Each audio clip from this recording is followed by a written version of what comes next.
Realme GT6T, OnePlus Nord 4, Vivo T3 Ultra, ये सब तो लास्ट ईयर के फोन्स हैं। इन सबको टक्कर तो दे ही रहा था पोको X1 Pro 30,000 के प्राइस सेगमेंट में, लेकिन अब इसको भी तगड़ा कंपटीशन देने iQOO अपना एक और नया फोन लॉन्च करने जा रहा है। जी हाँ, आप सही समझे, iQOO Neo 10R की बात कर रहा हूँ मैं। तो गाइस आज के इस वीडियो में iQOO Neo 10R को पोको X1 Pro से साइड बाय साइड कंपेयर करेंगे और ये जानने की कोशिश करेंगे कि आपके लिए कौन सा फोन बेस्ट हो सकता है, चाहे आपको गेमिंग के लिए फोन लेना हो या आपका फर्स्ट प्रायोरिटी कैमरा हो। और इस वीडियो कंप्लीट देखने के बाद आपको इतना तो पता चल ही जाएगा कि आपको iQOO Neo 10R का वेट करना चाहिए या फिर पोको X1 Pro ले लेना चाहिए।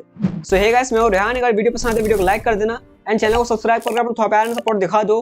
तो चलिए हॉट वीडियो को शुरू करते हैं। अगर दोनों फोन की डिजाइन से शुरू करें, वैसे गाइस डिजाइन तो सब्जेक्टिव चीज है, अलग अलग लोगों को अलग अलग पसंद हो सकता है, लेकिन कंपेयर करना तो जरूरी है जिससे आपको पता चल सके कौन सा फोन में क्या दिया गया है। तो पहले पोको X1 Pro की बात करते हैं। तो इस फोन के बैक साइड में वर्टिकल वे में डुअल रियर कैमरा मॉड्यूल दिया गया है, dual colour dual texture design दिया गया है, वीगन लेदर बैक के साथ प्लास्टिक फ्रेम देखने को मिलेगा आपको और नीचे साइड में पोको का ब्रांडिंग दिया गया है।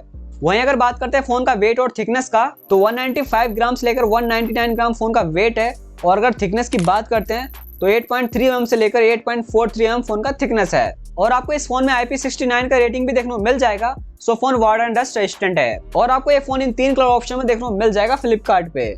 फोन के अगर एक्स्ट्रा फीचर्स की बात करो तो आपको इस फोन में optical in display fingerprint scanner, dual speaker, NFC, IR blaster, Wi-Fi 6, Bluetooth 5.4, but आपको इस फोन में 3.5 mm का ऑडियो जैक देखने को नहीं मिलेगा। अगर iQOO Neo 10R की डिजाइन की बात करें तो इसका डिजाइन आपको iQOO G9s Pro से थोड़ा मिलता जुलता देखने को मिलेगा। पॉलीकार्बोनेट बैक के साथ प्लास्टिक फ्रेम दिया गया फोन में, स्क्वायर शेप में डुअल कैमरा मॉड्यूल है। अगर बात करें फोन का वेट और थिकनेस का तो 8 mm का थिकनेस होने वाला है फोन का। वहीं अगर वेट की बात करें फोन का तो 196 ग्राम फोन का वेट हो सकता है। लेकिन गाइस आपको इस फोन में IP64 का रेटिंग ही देखने को मिलेगा, जबकि पोको में IP69 का रेटिंग भी दिया गया है। और ये फोन भी आपको इन 2 से 3 कलर ऑप्शन में देखने को मिल जाएगा। इस फोन के अगर एक्स्ट्रा फीचर्स की बात करें तो आपको इस फोन में भी optical in display fingerprint scanner, dual speaker, NFC, IR blaster, Wi-Fi 6, Bluetooth 5.4 और आपको इस फोन में भी 3.5 mm का ऑडियो जैक देखने को नहीं मिलेगा। तो गाइस डिजाइन वाइज आपको कौन सा फोन पसंद आया नीचे कमेंट्स में जरूर से बताइएगा। डिस्प्ले की बात करते हैं दोनों ही फोन का, तो आपको पोको में 6.67 इंचेस का 1.5 के रेजोल्यूशन का 144 हर्ट्ज का फ्लैट एमोलेड डिस्प्ले दिया गया है। डिस्प्ले की अगर पीक ब्राइटनेस की बात करें तो आपको इस फोन के डिस्प्ले में 3200 निट्स की पीक ब्राइटनेस और वहीं अगर HBM की बात करें तो HBM दिया गया 1400 निट्स का। सो आपको इस फोन का डिस्प्ले भी आउटडोर काफी विजुअल देखने को मिल जाएगा। Dolby vision, HDR10+ support, wide angle का सर्टिफिकेशन, आपको ये सारी चीजें देखने को मिल जाएगा इस फोन में। सो आप इस फोन से हाई क्वालिटी में कंटेंट स्ट्रीम कर पाओगे और डिस्प्ले बेजल्स भी काफी कम दिया गया है। सो आपका कंटेंट व्यूइंग एक्सपीरियंस भी काफी इंप्रेसिव रहने वाला है। अगर बात करें डिस्प्ले की प्रोडक्शन की तो आपको इस फोन के डिस्प्ले में गोरिल्ला ग्लास 7i का प्रोडक्शन देखने को मिल जाएगा, जबकि आपको iQOO में 6.78 इंचेस का 1.5 के रेजोल्यूशन का 144 हर्ट्ज का फ्लैट एमोलेड डिस्प्ले देखने को मिलेगा। वहीं अगर इस फोन के डिस्प्ले की पीक ब्राइटनेस की अगर बात करें तो आपको इस फोन का डिस्प्ले में 4500 निट्स की पीक ब्राइटनेस देखने को मिलेगा। सो इस फोन का डिस्प्ले आउटडोर काफी ब्राइट होने वाला है पोको के कंपैरिजन में। इस फोन के डिस्प्ले में भी आपको HDR10+ सपोर्ट और वाइड बैंड L1 का सर्टिफिकेशन देखने को मिल जाएगा। सो अब इस फोन से भी हाई क्वालिटी में कंटेंट स्ट्रीम कर पाओगे और आपको इस फोन में भी डिस्प्ले बेजल्स काफी कम देखने को मिलेगा।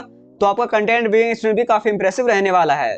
वहीं अगर डिस्प्ले प्रोडक्शन की अगर बात करें तो इसका भी कोई कंफर्मेशन नहीं आया है ब्रांड के थ्रू कि इस फोन में कौन सा ग्लास का प्रोडक्शन देखने को मिल सकता है, लेकिन मुझे जहां तक लगता है कि इसमें आपको शॉर्ट सेंसर ग्लास का प्रोडक्शन देखने को मिलने वाला है। ना दोनों फोन की परफॉर्मेंस की बात करते हैं तो जैसे कि आपको पता ही है पोको में MediaTek Dimensity 8400 का प्रोसेसर दिया गया है और ये 4 nm पे बना हुआ है। अगर एंड्रॉइड स्कोर की अगर बात करें तो आपको इस फोन में 1.6 मिलियन तक स्कोर देखने को मिल जाएगा, जो कि काफी तगड़े स्कोर्स हैं इस प्राइस सेगमेंट में। तो स्कोर देखने से ही पता चल जाता है कि ये फोन परफॉर्मेंस के लिए ही बनाया गया है। LPDDR5X रैम और UFS 4.0 स्टोरेज टाइप भी दिया गया है इस फोन में। सो ये फोन डेली टास्क तो काफी इजीली हैंडल कर ही लेगा और आपको काफी तगड़ी गेमिंग भी करा देगा। गाइस अगर आपको वीडियो पसंद आ रहा हो तो प्लीज वीडियो को लाइक जोर से कर दें, इससे हमें काफी मोटिवेशन मिलता है ताकि हम आपके लिए इस इन्फॉर्मेटिव कंटेंट बनाते रहें। वहीं पे आपको iQOO Neo 10R में Qualcomm Snapdragon 8 Gen 3 का प्रोसेसर देखने को मिलेगा और ये भी 4 nm पे बना हुआ है। और ये प्रोसेसर हमें ऑलरेडी बहुत सारे डिवाइसेस में देखने को मिल चुका है, जो कि काफी कैपेबल प्रोसेसर है।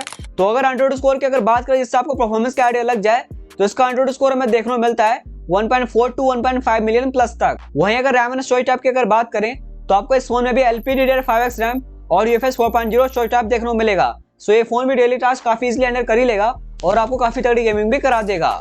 और बाय डिफॉल्ट आपको इस फोन में BGMI 90 FPS पे अनलॉक देखने को मिलेगा, जबकि पोको में 60 FPS तक ये ऑप्शन दिया गया है। लेकिन ऐसा नहीं है कि इसमें आपको 90 FPS देखने को नहीं मिलेगा, अपडेट के थ्रू आपको इस फोन में भी देखने को मिल जाएगा। OS UI की अगर बात करें तो आपको दोनों ही फोन में Android 15 आउट ऑफ बॉक्स देखने को मिल जाएगा। पोको बेस्ड होने वाला है HyperOS 2 पे, जबकि iQOO बेस्ड होगा FuntaJOS 15 पे। वहीं अगर सॉफ्टवेयर अपडेट्स की अगर बात करें तो आपको दोनों ही फोन में 3+4 ईयर्स के अपडेट भी देखने को मिल जाएगा। कैमरा डिपार्टमेंट की अगर बात करें तो यहाँ पे आपको दोनों फोन बिल्कुल ही सिमिलर देखने को मिलेगा, लेकिन फ्रंट सेंसर अलग अलग दिया गया है। तो पोको में आपको 50 MP का मेन सेंसर विद OIS और ये सोनी का LYT 600 सेंसर है और 8 MP का अल्ट्रा वाइड सेंसर दिया गया है। वहीं अगर बात करें फ्रंट की तो फ्रंट में आपको 20 MP का सेंसर देखने को मिलेगा। वीडियो रिकॉर्डिंग की अगर बात करें तो फोन के रियर साइड में आपको 4K में 60 FPS तक ऑप्शन देखने को मिल जाएगा, जबकि फ्रंट साइड में 1080 पिक्सल पे 30 FPS तक ऑप्शन दिया गया है। कैमरे के अगर एक्स्ट्रा फीचर्स की बात करते हैं तो आपको AI का बहुत सारे फीचर्स तो देखने को मिल ही जाएगा, साथ ही slow motion, time lapse, portrait mode, ये सारे मोड भी देखने को मिल जाएगा। वहीं पे आपको iQOO में भी 50 MP का मेन सेंसर और ये भी सोनी का LYT 600 सेंसर है और आपको इस फोन में भी 8 MP का अल्ट्रा वाइड सेंसर देखने को मिलेगा। वहीं अगर बात करें फ्रंट की तो आपको फ्रंट में 16 MP का सेंसर देखने को मिलने वाला है इस फोन में। वीडियो रिकॉर्डिंग की अगर बात करें तो आपको इस फोन में भी सिमिलर ही ऑप्शन देखने को मिलेगा, रियर साइड में 4K में 60 FPS और फ्रंट साइड में 1080 पिक्सल पे 30 FPS तक। सो कैमरा डिपार्टमेंट वाइज दोनों फोन ऑलमोस्ट सेम ही हैं।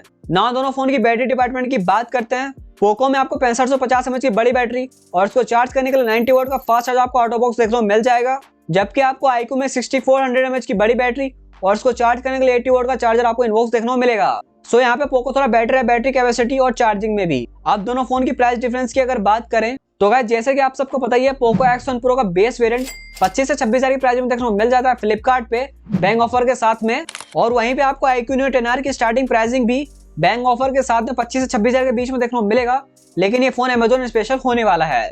सो गाइस ये था इन दोनों फोन के बीच में कंप्लीट डिफरेंस। वैसे आपको कौन सा फोन पसंद आया और आप किस फोन के साथ जाने वाले हो नीचे कमेंट्स में जरूर से बताइएगा।